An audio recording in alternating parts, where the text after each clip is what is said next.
Hello guys, कैसे हैं आप लोग। आई होप आप लोग बहुत अच्छे से होंगे, बहुत मज़े में होंगे। मैं भी बहुत अच्छे से हूँ। और देखिए घर में कितना काम फैला हुआ है। और आप लोग भी सोचते होंगे कि मैं ऊपर से सीन लिया करती हूँ, नीचे नहीं जाती हूँ। तो मैं बता दूँ कि ऊपर अभी काम नहीं लगा है, तो जब साफ़ सफाई कर दो तो नीचे देखिए कितनी गंदगी फैली हुई है। मतलब पेंट भी गिरा है और जो वॉल पुट्टी को जो रगड़ वगड़ के निकालते हैं, और सीमेंट वगैरह का काम भी चल रहा है। तो नीचे गंदा है, बार बार ऊपर नीचे करो ना तो फिर ऊपर भी गंदा हो जाता है। और इसीलिए मैं नीचे कम जाती हूँ। और फिर जब हम अकेले देखने वाले होते हैं तो फिर हमें उतरना पड़ता है, पर नीचे पापा मम्मी हैं, काम को मतलब सब देख रेख कर रहे हैं, देख लिए हैं, देख लेते हैं मतलब। तो इसलिए मैं ऊपर रहती हूँ, क्योंकि जितना ज़्यादा ऊपर नीचे करो उतनी ही दिक्कत होती है और सब घर गंदा हो जाता है। फिर डबल मेहनत करो, सर्दी के दिन है और इस टाइम थोड़ा सा धूप सही हो गई है। तो अभी देखिए मैं मॉर्निंग का टाइम ही है, पहले आ गई हूँ गेहूँ को फैलाने के लिए, जो मैंने कल भर के रखे हुए थे। और देखिए अभी पूरी छत में धूप भी नहीं आई है, पर ये था कि बहुत कम 4 बजे से समझिए ओस पड़ने लगती है, तो धूप में फिर से ये उठाने पड़ते हैं। और जब भीगे हुए गेहूँ हैं तो इतनी जल्दी सूखने में भी नहीं आते हैं, तो इसीलिए मैं इसको जो मैंने कल भर के रख दिए थे तो उसी को फैला दूँगी। तो जैसे जैसे सूरज तेज़ होंगे, मतलब धूप बढ़ेगी, तो ये सूख जाएंगे। और हवा भी चलती है तो अच्छे से सूख जाए तो फिर इनको उतार के रख दूँ और फिर दोबारा थोड़े से और धुल लूँ।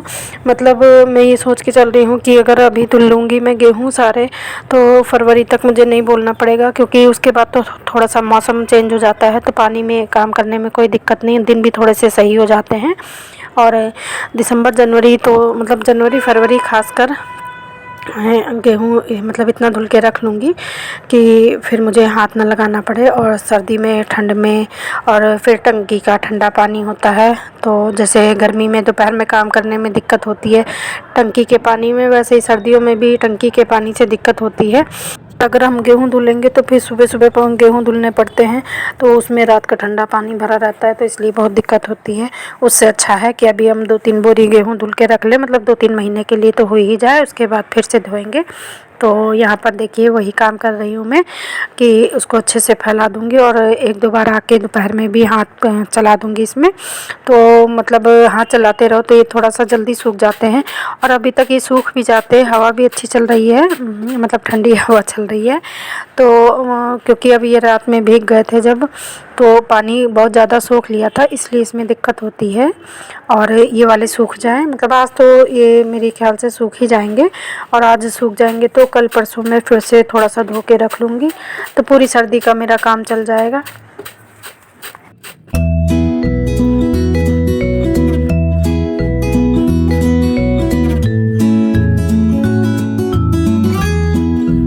और देखिए अब शाम का टाइम है, करीब 4 बज रहा है, तो मैं आ गई हूँ। जितने गेहूँ साफ़ हो गए हैं, मतलब सूख गए हैं सॉरी, तो सूखे वाले गेहूँ को साफ़ करके ही बोरी में भर के रख लूँगी। तो उससे क्या हुआ है कि जब मुझे पिसाना होगा तो बस निकाल के दे दूँगी। और गर्मी होती है तो ज़्यादा दिन रखने पे उसमें कीड़े लगने का डर रहता है, पर सर्दियों में ये कोई परेशानी नहीं होती है।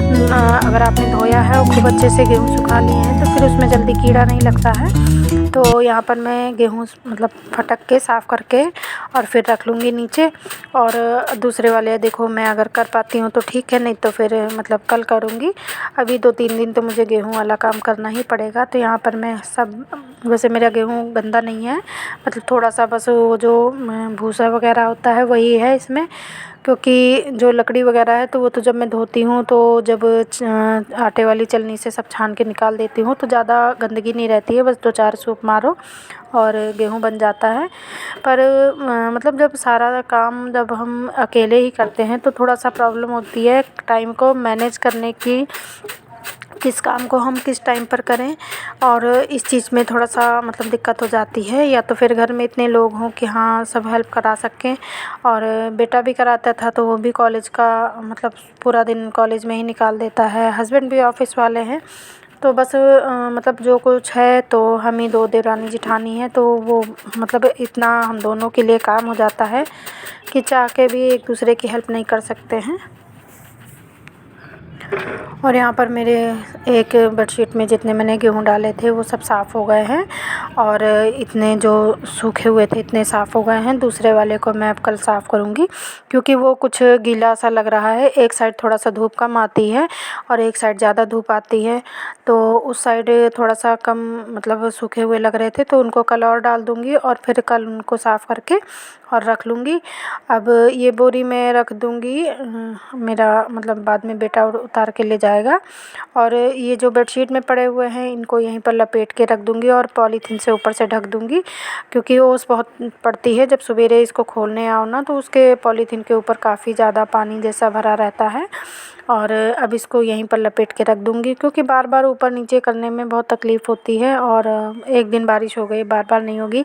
फ़िलहाल तो मैं सेफ्टी के लिए ऊपर से इसको पॉलीथीन से कवर कर देती हूँ, ताकि अगर बूंदे पड़ भी जाएँ तो मेरा गेहूँ ना गीला हो। बहुत मेहनत लगती है सुखाने में, बनाने में। तो यहाँ पर इसे कस के लपेट के रख दूँगी और ऊपर से ढक के। और अब जा रही हूँ फिर नीचे खाना पीना बनाने के लिए, क्योंकि अब सर्दी के दिन है तो जल्दी से खाना पीना बना लो। खाने वाले तो वैसे भी 10:30-11 से पहले नहीं खाते हैं, पर यह है कि हम बना कर रख देते हैं, आटा लगा कर रख देंगे, सब्ज़ी बना कर रख देंगे, तो जिसको जैसे खाना होगा वो खा लेगा। पापा जी खाली जल्दी खा लेते हैं, बाकी बेटा और हस्बैंड तो 11 बजे से पहले खाना नहीं खाते हैं। और अब लगे हाथ ही यहाँ पर एक मैं झाड़ू छत पर ही रखती हूँ। जैसे राशन पानी फैलाना होता है तो साफ़ सुथरी एक झाड़ू यहाँ रखी रहती है, तो इसी से जितना ये गेहूँ का कूड़ा कचरा है वो सब उठा लूँगी। और कूड़े कचरे के नाम पे क्या, वो जो भूसा जैसा निकलता है वही रहता है, और थोड़े बहुत जो टूटे फूटे दाने इसमें पड़े होंगे तो वो भी है, तो यहीं रख दूँगी। तो मेरी छत पर गिलहरियाँ और चिड़िया आती रहती हैं, तो खा लेंगी वो। और आ गई हूँ नीचे। आज बनाने जा रही हूँ मट्ठी के आलू, क्योंकि आप लोग जानते ही हैं मेरे पापा जी को बहुत ज़्यादा पसंद है, ससुर जी को। तो उन्होंने ही ऑर्डर दिया है कि ये बना दो, तो मैं इसीलिए बनाने जा रही हूँ। तो इसके लिए मैंने आलू पका लिए हैं, उबाल लिए हैं, और उसके बाद आलू को तेल में फ्राई करके जीरे और हींग से, और उसके साथ ही थोड़ा सा मसाले डाल दूँगी, सिंपल हल्दी धनिया मिर्चा। और थोड़ा सा इसको कलहारने के बाद इसमें दही डाल दूँगी, और जब तक ये खौलता नहीं है तब तक इसको चलाते रहो। बस बनकर तैयार है। आप चाहे तो इसमें 1 चम्मच बेसन भी लगा सकते हैं, थोड़ा सा ग्रेवी अच्छी सी गाढ़ी सी हो जाती है। वैसे तो जब आलूओं को हाथ से फोड़ो तो मतलब उसमें थोड़ा सा जो आलू का चूरा होता है उसी से सब्ज़ी अच्छी सी गाढ़ी सी हो जाती है।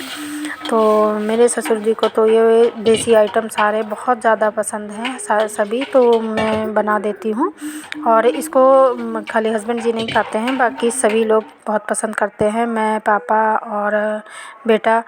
तो हम लोगों को बनाने और खाने में कोई दिक्कत नहीं होती है। अगर वो रोज़ कहें तो मैं रोज़ बना लूँ। तो यहाँ पर मेरा खाना बन रहा है और साथ में बनेंगी बाजरे की रोटियाँ। और यहाँ पर देखिए लगातार चलाते रहने के बाद ये मेरी सब्ज़ी खौलने लगी है। तो जब सब्ज़ी खौलने लगती है तो उसके बाद छोड़ देते हैं, थोड़ी देर पकेगी तो बनकर तैयार हो जाएगी। और अब बनाने जा रही हूँ बाजरे की रोटी।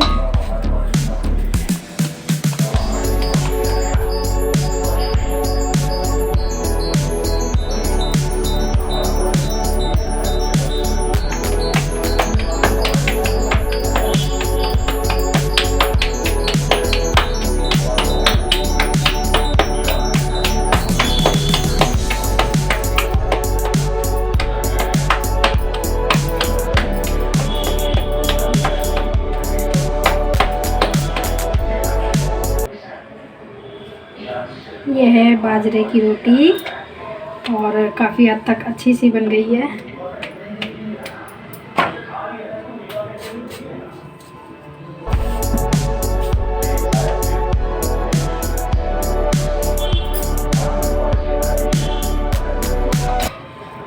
रोटी बनाने में बहुत टाइम लगता है बाजरे की रोटी, और मुझे तो अब सर्दी भर बनानी है। पापा जी को बहुत ज़्यादा पसंद है और मैं भी खा लेती हूँ, और एक आध हस्बैंड जी भी खा लेते हैं कभी कभी, पर उनको तो वो मतलब डेली शायद ही कभी सर्दी भर में ना दी जाए। वैसे तो लगभग डेली उनको बाजरे की रोटी चाहिए।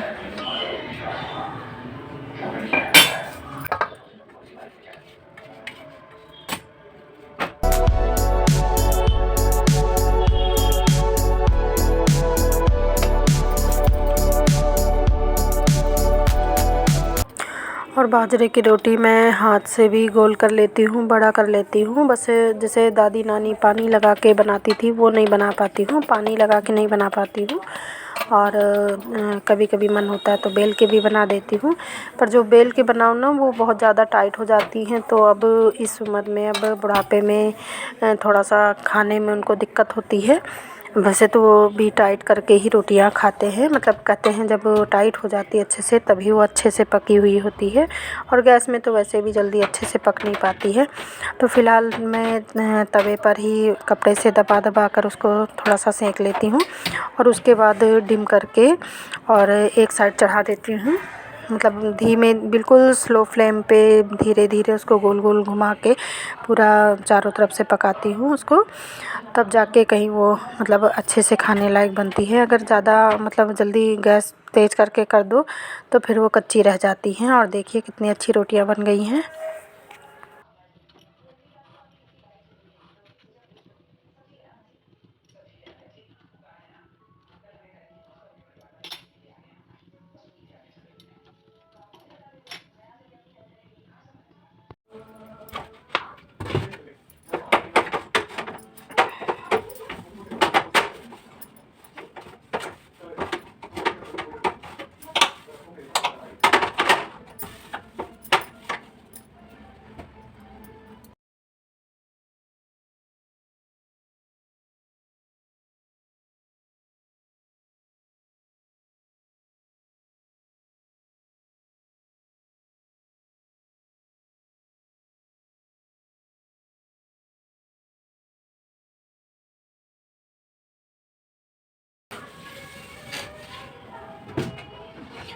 और अब जा रही हूँ बर्तन धुलने के लिए।